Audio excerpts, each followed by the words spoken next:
भगवान भोलेनाथ जी की स्तुति। शिवरुद्राष्टकम। नमामि समीशान निर्वाणरूपं।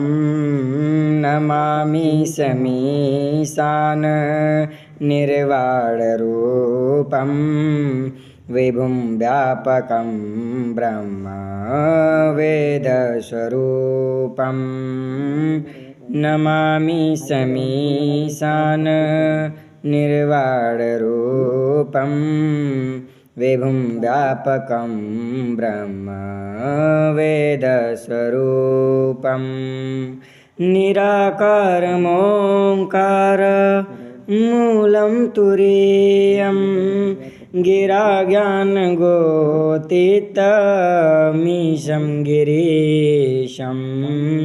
करालं महाकाल कालं कृपालं।